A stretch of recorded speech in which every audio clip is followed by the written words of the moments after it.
Hi, I'm Katie Armstrong. I lead Flying High English Hub, and today we're thinking about the impact of working with the English hubs in school and how that feels for the school taking part. So we know that children in schools learn the vital skill of being able to read in the earliest years of school. So we're talking 4, 5, 6-year-olds are being taught to read, and this is really tricky because the English language is not a simple one. There are over 40 phonemes or units of sound that can be represented in different ways. So, for example, the sound f could be represented as an F or as a PH. So there are over 200 graphemes or written representations of these sounds, and it's a lot for a young child to start to learn. So in order for us to enable our children to develop this skill, we need some really high quality delivery with lots of repeated practice to make sure that everything that we're teaching them is embedded and they can remember it and apply it in a range of different texts. So the shift in learning to read using phonics started in 2007.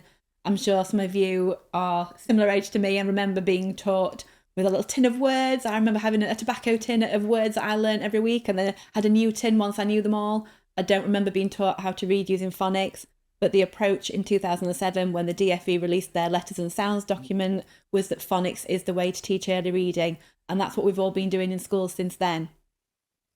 In 2018, the DFE developed the English Hubs programme, and we are one of 34 English Hubs around the country here at Flying High English Hub.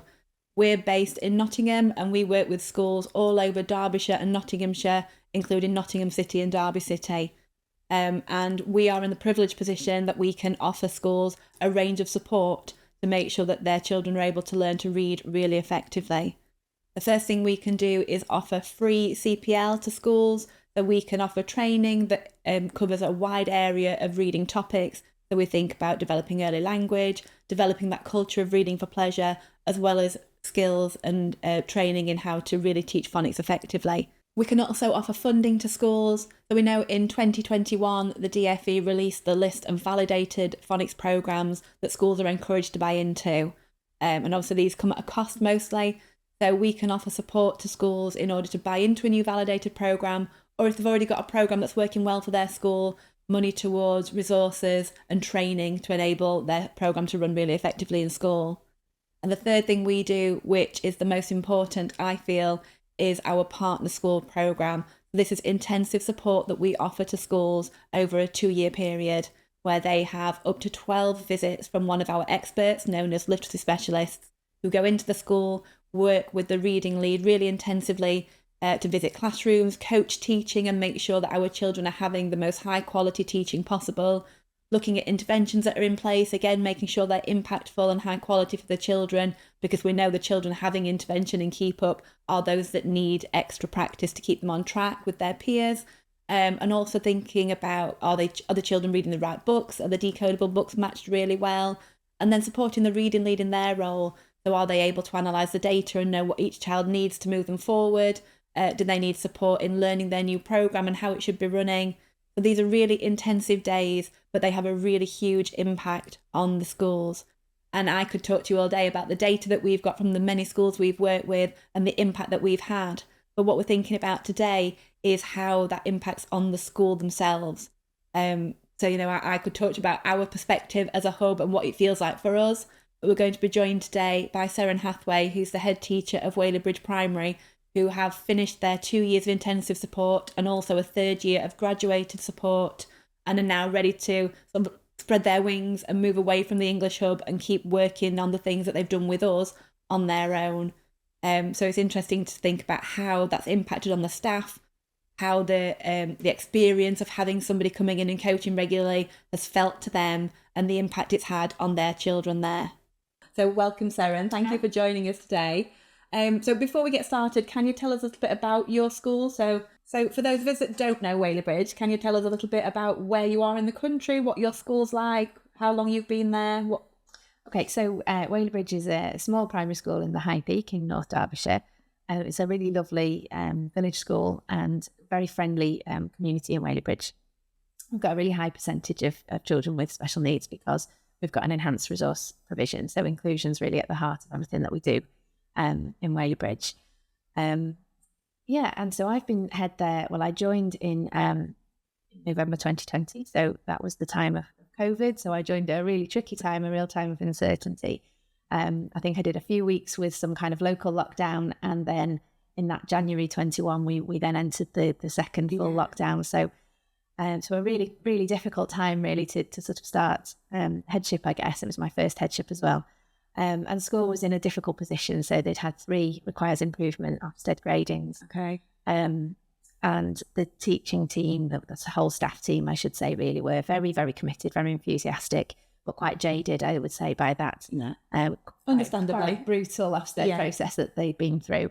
And that alongside the fact that obviously COVID was affecting everybody nationally, and that previous summer as well, Whaley-Bridge had been at the centre of a bit of a national crisis where the Toddbrook Dam had threatened to burst as well, and the school is situated just at the base of the dam. So the whole town really had some uncertainty. There's that national uncertainty and all of those factors affecting school. A lot going on. An unusual time really to join school.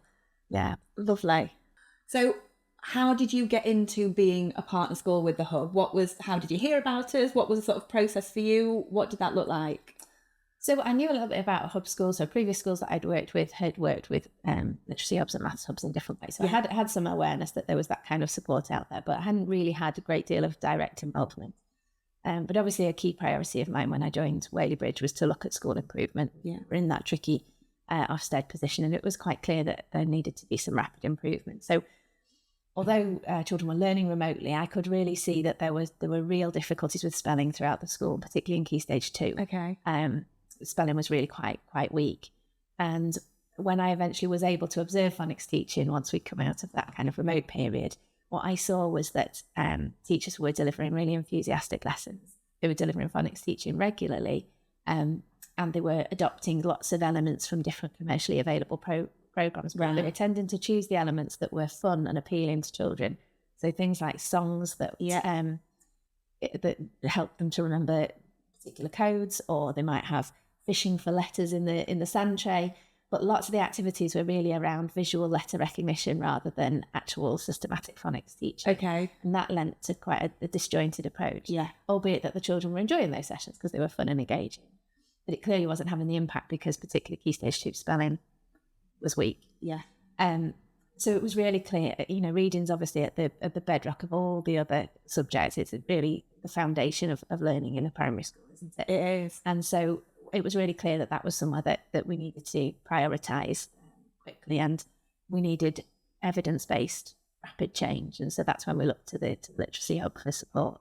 Okay. So how did you start that process? Did you come to one of our showcases in order to get an audit? What were the sort of steps that got you there? Yeah, so I just researched local literacy hubs, and obviously Flying High came up. And so we made contact initially with Carl. Carl came out to school and did an initial audit. And I think the feedback from that was quite brutal, really. Okay. So I had already identified that phonics teaching wasn't the standard that it should be. And obviously I knew from the kind of previous Ofsteds that there was improvements that were needed. But Carl's feedback really identified, he said it was below the standard of requires improvement. He was really quite candid about where we were at. And so from that audit, he identified that we really didn't have capacity as a school to take on the full partnership level support. Because it is quite intense. Because it's quite intense. And at that point, we didn't have capacity within the team to have a reading lead. Right. The other thing was that school was facing a significant deficit budget. And so we were trying to battle through that. And we were making some redundancies and things as well. Which is always tricky. Really tricky. And that puts a staff who were already under pressure, that put them under more pressure. So taking on the intense support of the partnership school at that point wasn't right for us. Yeah. And I think that was a bit disheartening because we'd looked to the Literacy Hub for that support. Yeah. And then to be told that we kind of almost weren't good enough to get that support did feel difficult at that time. And we didn't have any funding available to us to purchase any resources to make those kind of improvements that we needed. But Carl recommended that we look at the work of Debbie Hepplewhite. She's one of the writers of one of the validated programs, isn't she? That's right. And she, at the time, this was the kind of COVID era, and she had published her Phonics International scheme. She'd made that available publicly. And there was so much generosity, wasn't there, at that time? So she made that scheme available for home learners. And that scheme was one of the validated schemes at the time, but was available free. And so Carl recommended that we adopt that work. And we actually set up a Zoom meeting with Debbie in that first year, where staff really, I mean, Debbie's so knowledgeable about the subject, and that really uplifted staff's subject knowledge around early reading, around phonics, and kind of ignited the passion, I suppose, that we now see from that. Yeah. So we worked through the Phonics International materials in that first year with some light touch support from Carl, although we weren't on the full partnership scheme at that time.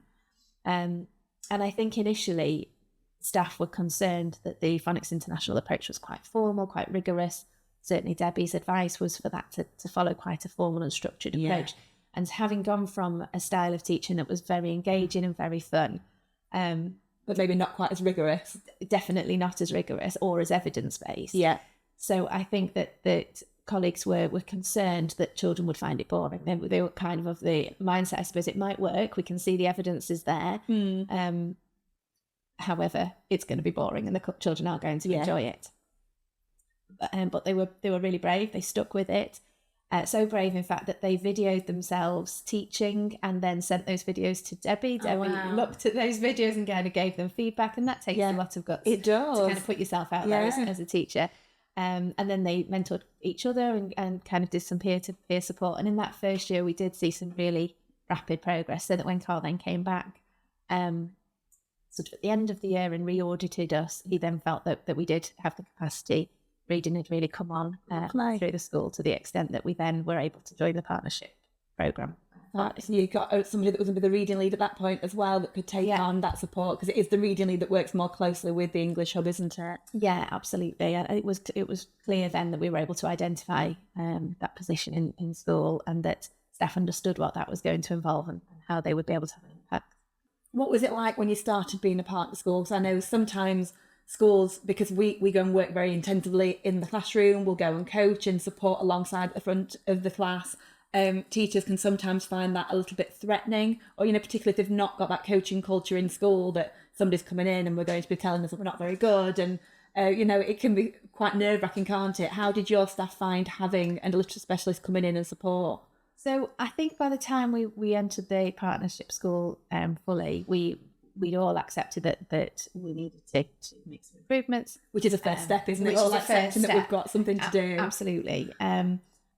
And so that kind of gave us that mandate, I suppose, to work in that way. But it wasn't easy in the sense that the approach is quite rigorous. Yeah. And I think what was challenging but also really effective was the specificity of feedback that that the partners gave. So that was about looking in really minute detail at how the programme was delivered and the style of teaching. And I think initially teachers found that quite different to observations that they maybe had in the past, but really benefited from it. And what we then saw is that colleagues would work together through kind of a peer mentoring approach, and so that they were really refining their teaching. And that's had an impact not just on the teaching colleagues, but the teaching assistants across school. Okay. So teaching assistants and teachers have both been on this journey together, and at Whaley-Bridge, teaching assistants as well as teachers deliver some of the phonics sessions. So we needed to make sure that both groups were able to really deliver those high quality sessions. So having that approach across the whole team of really being able to be quite open and candid about your teaching, and to put yourself quite bravely out there for that kind of observation was really, really instrumental and transformational, really. But that was really well supported by the literacy partners. So in terms of the support that staff have had, how has their practice changed from what you had originally to where you've got to now after sort of 2 years of intensive support and a graduated year? What does that now look like? How's the practice changed? Goodness me. Well, in so many ways. So like I said at the beginning, there was lots of fun, engaging lessons, but without that rigour. So I would definitely say that sessions across the school are consistent. So you can walk into any group that are doing phonics and it feels really consistent and really, really rigorous. And the children know that as well. So the children come to the phonics lesson, they know exactly what the expectations are on there. And the sessions are are so clear and so consistent that that's kind of reduced any of those working memory and overloading of children, so that the core content of phonics can really be focused on. So in terms of the impact on staff since becoming a partner school, I would say that the subject knowledge that staff have now got, both through that initial period of work and then through the kind of refinements that we've had with the literacy specialists, the regular visits that they've given us. So the subject knowledge that teachers and teaching assistants have now got has really improved, tenfold. People are much more confident in what they need to do to help support reading and why they're doing it. So just as an anecdote, one of the things that I noticed at the very beginning is there were many reading books. School had invested quite heavily in reading books across the school. And it does take a lot of money to invest in reading books. So there were these folders, lots and lots of files and folders across school with many reading books in them. But the folders were facing away from the children, so children couldn't see the books. Right. So they couldn't select the books. And then there were lots of complicated systems for recording which books children had, but it wasn't apparent why those systems were there. Okay. And colleagues were able to talk to me a lot about how the systems work, but they didn't know why they were doing those systems. And so through working with the literacy specialists, what we learned more about the subject knowledge and understanding how children's early reading develops allowed us to understand why we were then implementing systems and approaches. So developing an increased subject knowledge meant that staff were able to really understand why they were working in certain ways and why the systems were in place.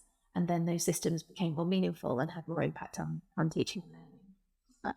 Have you been able to refine some of those systems as well? Absolutely. You mentioned they were quite sort of onerous initially, and they so we got rid of all of the streamlined. folders, and the books are now displayed in a forward-facing manner so that the children are more tuned. And of course, working on a structured program means that our reading books are well aligned now with the books. So we have really audited and looked at the books that we're using to make sure that they're right and well matched to the system that we're using. And then in terms of teaching and learning in the classroom, the impact's gone really beyond phonics. So by by drawing into focus, I suppose, the teaching style and the detail, the attention to detail that the phonics program encourages, that's translated into other subjects as well. So it's changed the culture of the school, really giving us a greater focus on pedagogy across all of our subjects and rigour really within all of our teaching. So making sure that the approaches that we used are evidence-based and really focused on the core content. And I think that's what's important within early reading development, is really focusing on the core content rather than entertainment. And that's been a cultural shift across the whole school and has had a huge impact, I would say, on everything that we do at Weyley Bridge. Fabulous. That's great. There's not just working with a literacy specialist has improved your reading, but you've now been able to take those principles across other areas of the curriculum and impact on other things. So that's right. It's about those strategies that are in place, isn't it? How you can make those systems work, not just for one thing, but spreading it wider. That has a big impact. And, I think that some of the initial concern on behalf of colleagues, I said at the beginning, we're a very inclusive school and we're very proud of that. And I think there was an anxiety at the beginning that this quite formal, rigorous approach wouldn't suit some of those higher needs learners. And there was almost a feeling that they needed, that group of learners needed something different, or that they may never be able to access phonics at all. But in fact, the consistency and the rigour within the phonics approach has actually made those lessons some of the more favoured lessons amongst that cohort. And in fact, amongst the whole school, I would say all the children enjoy their phonics lessons because it's so consistent and so rigorous. And so that's raised expectations, not just in phonics, but across teaching and learning in general, I would say. Lovely. I think knowing for the children what to expect when they walk into that phonics room, and that this is what we're going to do and this is what it looks like. They've got all those routines in place that are really established now, haven't they, across schools? And that makes it a safe and focused learning environment, doesn't it? Yeah, and I think that's probably why you've had such a great impact with the children. Yeah. So let's shift our focus to the children. And we've talked about the staff. What impact has working with the English Hub had on your children? So the impact that the phonics approach has had on working with on the children themselves, they understand the reason that they're coming into the phonics session. They understand what they're doing. Across school, we've got a narrative and a dialogue around how important early reading is. And so children across school from reception age or from nursery right through to year 6 understand that developing really strong early reading skills is a key building block to their learning journey. Yeah. And we celebrate that in whole school events. So in assembly, it's got a high profile with homeworks and the way we communicate with parents and so on. So there's a cultural value, I suppose, to the development of early reading and phonics within school. And that's come about by consistency. So the consistency of the messaging and the approach that adults use when they're talking about early reading and phonics in school, and a consistency in the way that those sessions are delivered. So the learners know what they can expect when they come to a phonics session. They enjoy that and they take pride of that because they know what's going to come. They know they can see their success. And because the sessions are chunked quite discreetly, they can see the success in each little bit. And they're really proud of that. Yeah. And I think the attention to detail that teaching colleagues give to the position that the child's sitting in for the session, for example, the expectations on how they're holding the pencil, all of those details alongside the core content around the codes and the phonics development that they're working on, those things have an impact across the whole curriculum. Yeah. And it really is, I think, culturally the bedrock of everything that we do at Whaley-Bridge. And as I say, it has been culturally transformational in all of our teaching. And that's not something that's happened overnight, is it? It's at all. taken the years of putting things into place to develop that culture. That absolutely, and a lot of hard work on behalf of of my colleagues who've been really brave and really kind of lent into that challenge and embraced it. But also on behalf of the children, because we've got brilliant children at Whaley-Bridge, I have to say, that they are absolutely enthusiastic and motivated to do well within phonics. And they understand the value of it, but they work hard. And they're not afraid to be challenged either. They accept the challenge that their teachers provide to them, and they go with that and work really hard. So in terms of the impact on your staff and also the impact you've just talked through for your children, would you recommend other schools to take on the partnership? Obviously, it is quite intense. You've talked about the rigour that we bring, and obviously we're quite unapologetically rigorous in that we want schools to be able to get things right. And working hard alongside you to make sure that happens. But would you recommend other schools taking on the partnership and having that intensive support? I'd absolutely recommend it without hesitation. It is rigorous, and I think as a school leader, I think so many competing aspects on your time, demands on your time, and you worry is that particularly we're a small school, we're quite a small staff, so you worry is there capacity within the team to spend a full day with the literacy specialist on a regular basis? Have we got time for us to meet as a team and kind of refine our phonics approach? Obviously, when I joined school, there were many aspects of school improvement work that we needed to work on, and although we were prioritising phonics, there were other things that were also equally important. So I suppose there was an anxiety as head teacher: is this the right place to be focusing that attention? And is it going to be too much for people? I worried, am I going to be asking too much of colleagues to be reflecting and asking them to really go through that quite rigorous and granular kind of dissection of their teaching? That's quite hard for people. But there's never been a sense of kind of judgment or criticism. It's been genuinely such a supportive process that I think colleagues have enjoyed the feeling of professionally growing through that. And because we know what to expect within the literacy support days, again, like the children within their phonics sessions, we can see those small steps of growth. We can see the refinements and the tweaks. And on a more broad level, we can see the impact that's had on the children and the culture within the school. So all of those things have really made it a very positive process. But I think that the way that the whole approach has impacted our teaching and learning across school really has been transformational. And it's taken us from, when I think back to how everybody was just in a kind of survival mode almost at that point when I joined school, we had so many competing pressures on us, and the wonderful team were just jaded and really working so hard to try and validate the hard work that they were putting in, really. So it really was a sort of survival mindset. And what the literacy support program has given us is almost like a growth mindset, and that's been transformational across the school. So definitely I would recommend it.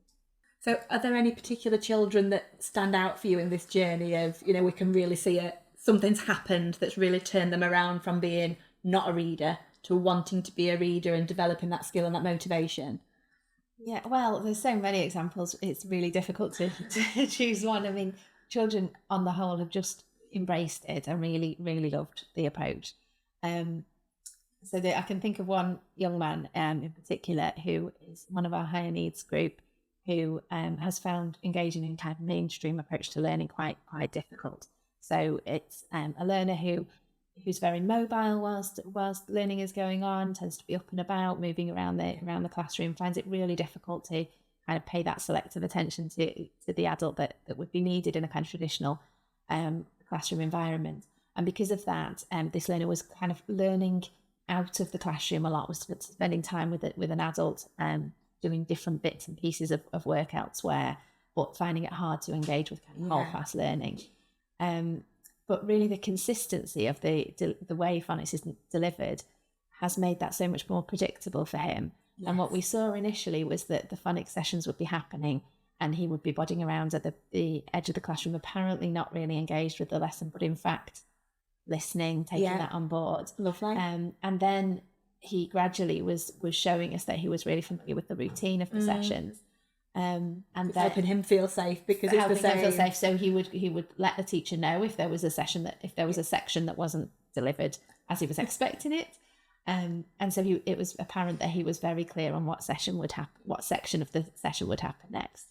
And then from that then progressed to him then joining in with some of those elements.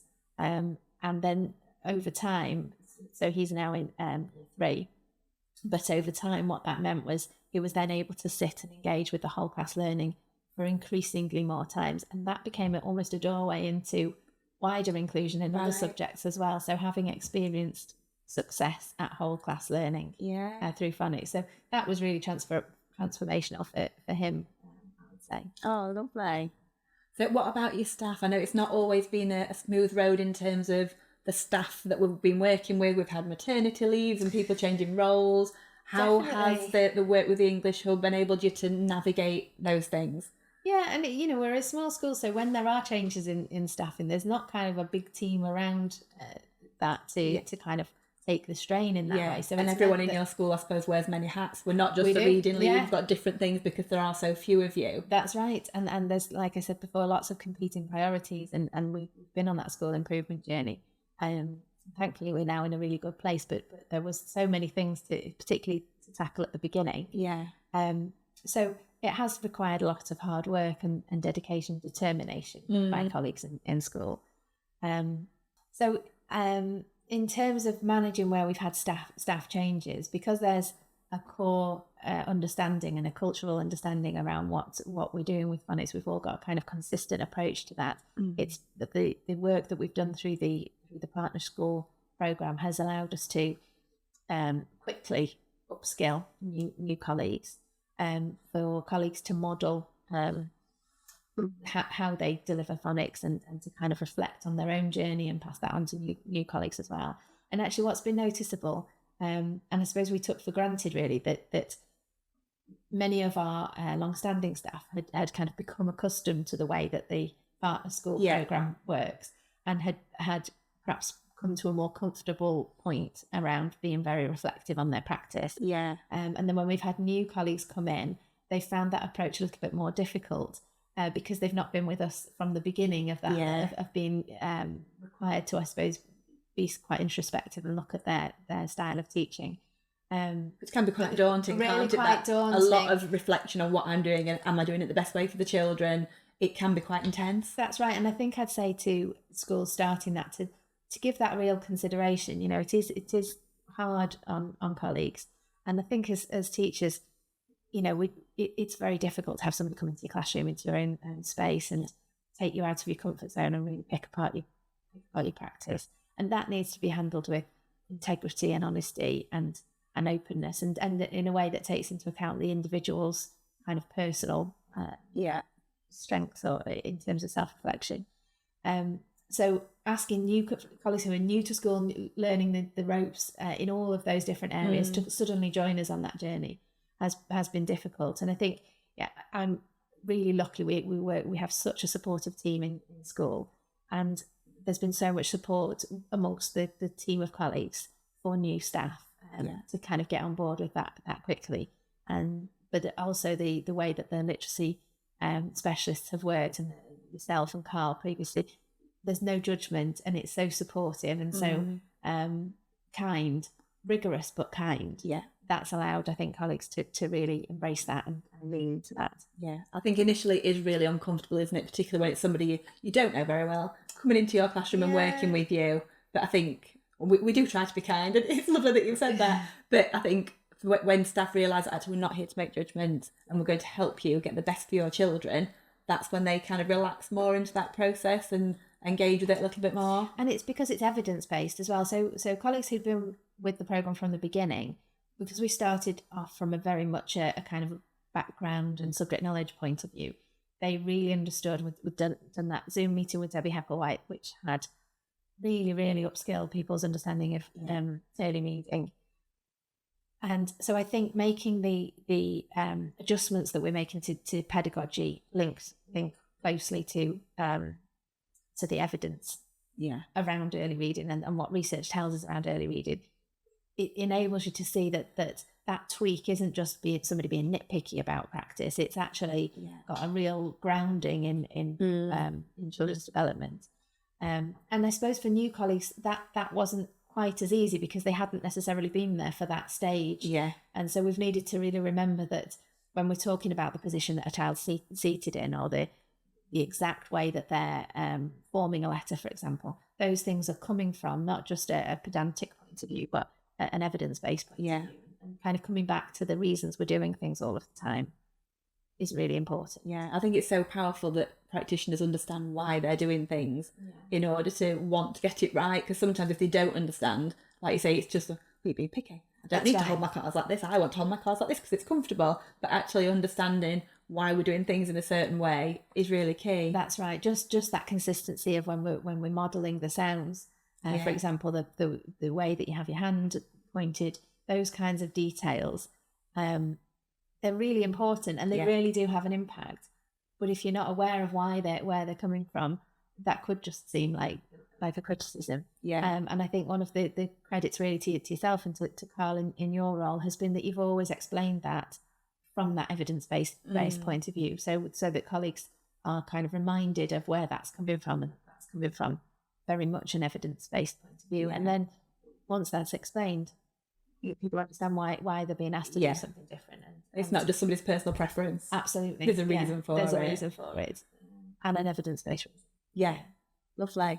So just thinking about you moving out of the partnership now. So you've had your 2 years of intensive support, you've had your graduated year, you're now moving out of that. So how will you navigate that? Because obviously you're not going to have one of us come in regularly to sort of check in with the reading lead. And obviously we are at the end of an email if anybody wants us. You can still access all our CPL and things. But how are you going to continue that so that things don't start to slide? So we've got a strong reading lead, and actually our initial reading lead went off on maternity and has now come back. So there's 2 colleagues who've had the role of reading lead in school. Both of whom are very strong. Both of whom are very, very strong, very competent, and have the respect of their colleagues as well. And I would say that they're both able, and the rest of the wider team as well, are able, I think, to kind of sustain the changes that we've made. So I think we'll be able to sustain those improvements through continuing with the practice sessions. We've got time during assembly time where colleagues meet to do those practice sessions. So our reading leads will be able to continue to kind of refine and adjust practice. And that's an approach that we certainly will continue with. Fabulous. I think as had happened previously, I think it's easy for changes and improvements to kind of fade over time. So it's about continuing to keep that high profile. Obviously there's other areas of school improvement that we continue to work on, but keeping the high profile on early reading that's had the impact that we've had so far is going to be really important. It's about keeping those plates spinning in schools, isn't it? You've got things moving now and keeping it going. And I suppose now you've got those systems like your assembly meetings every week. That's where right. your staff know that this is what we do. We come and talk about practice, and we're used to people coming in and coaching, and we're keeping that time and having that prioritised time for the reading lead to go in and do those things. Now the systems are there. it's easier to enable it to keep continue running. with that. Yeah, and what the literacy support program has given us really is that framework for school improvement that allows us to kind of continue that, keep that and make that quite sustainable, really. And that's the aim of the English program, isn't it? That it's not just you get better while we're with you and then do your own thing afterwards. It's that we put those sustainable systems in place to enable you to continue that. That's right. Once the support finishes. Yeah, that's right. And I suppose one of the things that we benefited from the approach was the accountability of yourself coming in regularly to talk to us. So it's about making sure that we are accountable to ourselves. So already in school, something that we've done is ensured that our subject monitoring program is really tight across all the subjects. Right. So we have a really strong subject leadership role within school, and subject leaders are very clear on how their monitoring works. And that's largely been informed really through the work that we did with the Partner Schools program. But we'll continue that with early reading as well, to make sure that we really keep a close eye on what we're doing, and that if we do start to veer off in any way, that we can quickly kind of pull that back. Yeah.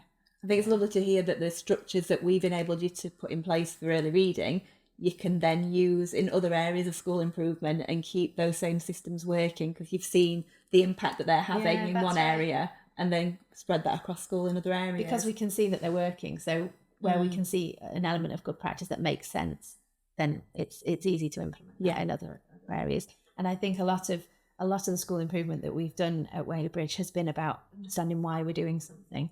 So as I described with the reading book system historically, there wasn't a clear understanding of why. That we knew what we were doing, but why are we doing it? Just because that's what we do. That's what we've always done. Exactly. And so if we don't understand why we're doing something, how can we understand what the impact's going to be, and we need to understand what the purpose of what we're doing is going to be. And that's something that has been a focus of your work, hasn't it, on all of your literacy days. We're doing this because this needs to happen, because this is what evidence tells us is good for children's early reading. So that's an important part of continuing really with the programme, is understanding why we're doing it like this, and why aren't we doing it like that, why we need to keep to that. And I guess over time, we're going to have more new staff in at different points. Yeah. And so it's going to be making sure that we quickly upskill and recognise the journey we've been on, and then upskill colleagues into that same place. So after hearing Serin's experiences of Whaley Bridge and the support they've had with Flying High English Hub, if being a partner school is something that appeals to you and you think would benefit your school, the best place to go is to our website and find a little button that says a self-referral form, which is giving us information about your school, and we can then contact you and see how we can help. Alternatively, you can come and attend one of our showcases at our English Hub School, Horsendale, here in Nottingham, and you can find out all about what we can offer, how we can support schools, and get that process moving for you.